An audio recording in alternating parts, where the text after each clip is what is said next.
List, the dual face of the methodical killer.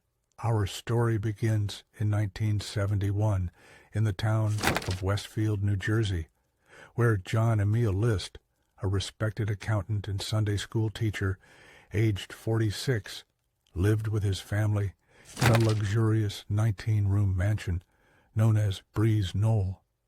List appeared to be a pillar of the community, intensely religious and obsessively disciplined.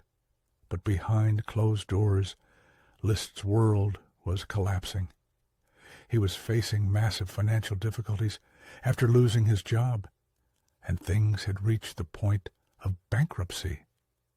Instead of telling his wife, Helen, or his 3 children, he maintained the facade, driving to the train station every day, as if going to work while desperately searching for a new job. List was so devout that he became convinced that poverty would lead his family to stray from the faith and fall into sin.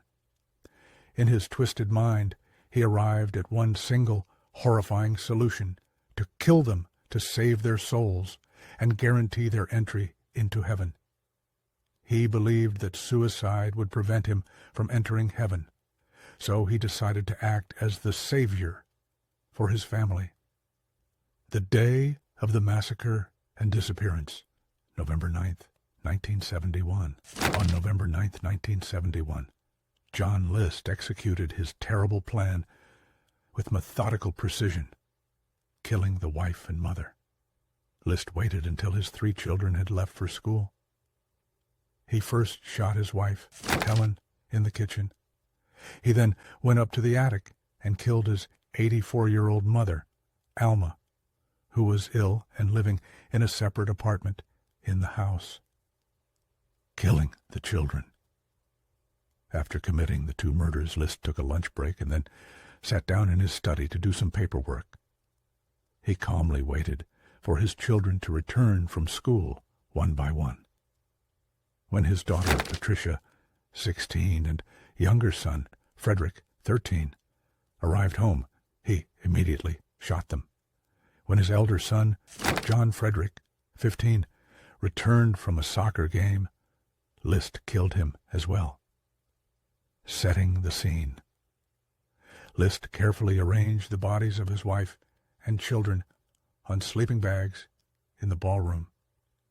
He then wrote a 5-page confession letter to his pastor, explaining his warped religious motivations and escape. List methodically canceled the delivery of mail, milk, and newspapers, and sent notes to the children's schools stating that the family would be traveling to visit a sick relative. He then adjusted the thermostat to a very low temperature to slow decomposition, turned on every light in the mansion, and left. 18 years of new life and capture. The murders were not discovered until a full month later, specifically on December 7th, 1971, when neighbors became concerned about the lights being on day and night. Police found the bodies and the confession letter, but John List had completely vanished.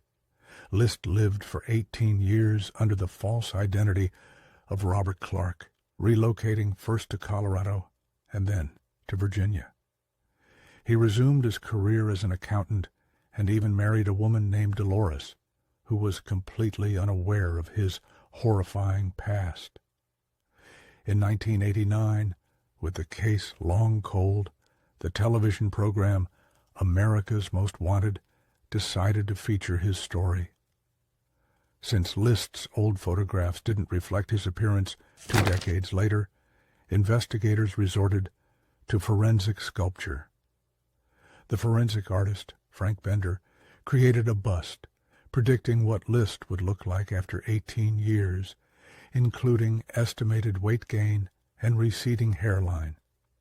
This bust was aired on television, and a few days later, a woman in Virginia called the program and said, "That man looks just like my neighbor, Robert Clark."